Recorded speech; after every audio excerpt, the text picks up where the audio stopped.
Hello, I'm Andrew Fryer, and in this demonstration of System Center Essentials 2010, or SCE, I'm going to continue to recover from a disaster where my SCE environment has been completely destroyed. In my last video I reinstalled SCE on a new virtual machine with the same name and same SQL Server instance as the original server that I was running. Fortunately, before my server crashed, I'd backed up everything. So all I need to do now is carefully restore everything in order. The first thing I need to do, having installed SCE, is to actually kill all its services off so I can restore its databases. So looking at services here, I need to stop the following services: the management configuration, the System Center management, System Center data access, update services, and virtual machine manager, if you have that installed.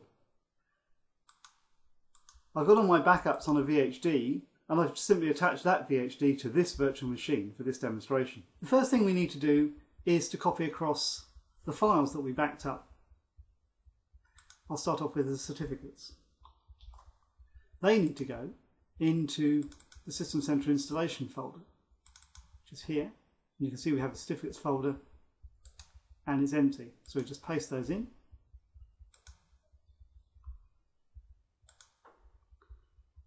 Then I might want to take across the management packs I've already brought down and the Windows Update content. So I can copy that across.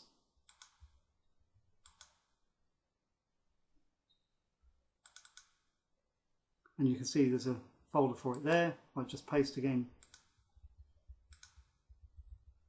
That's that done. And similarly for Windows Update content. Then what we can do is to restore the database backups that we made. And those are in here, if you remember. To restore those databases, I need to open SQL Server Management Studio. And here I've got a script to do the restore for me. I'm just going to execute that now.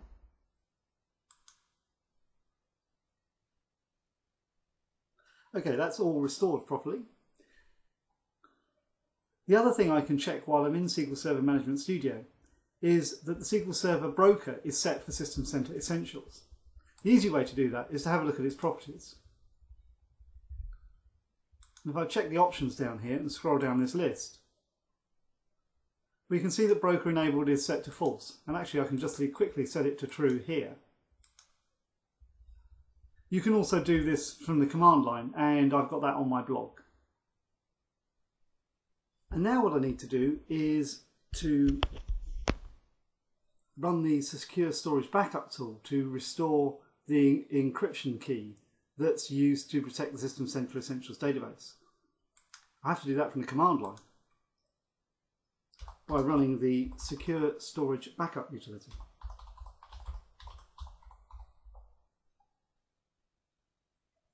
This time I'm doing a restore.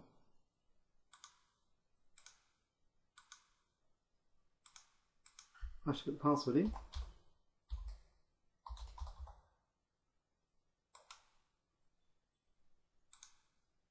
And overwrite that key. The next step in the process is to work with certificates. And to do that, I need the certificate MMC snapping.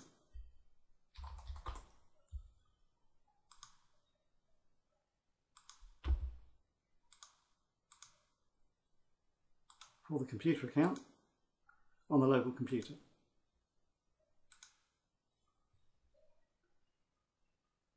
I need to import the WSUS code signing certificate into 3 places: Trusted Publisher,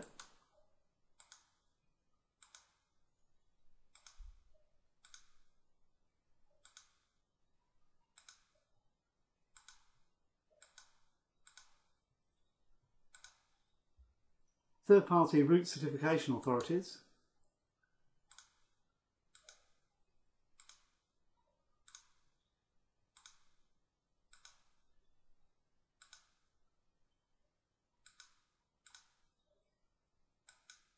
and Trusted Root Certification Authorities.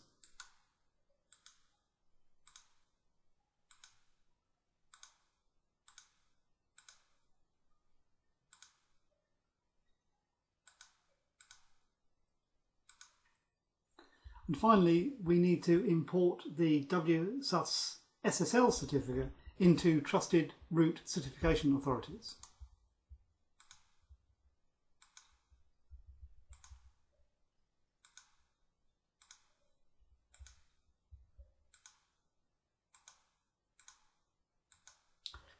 And then I need to run a utility to tell System Center Essentials about the WSUS certificate.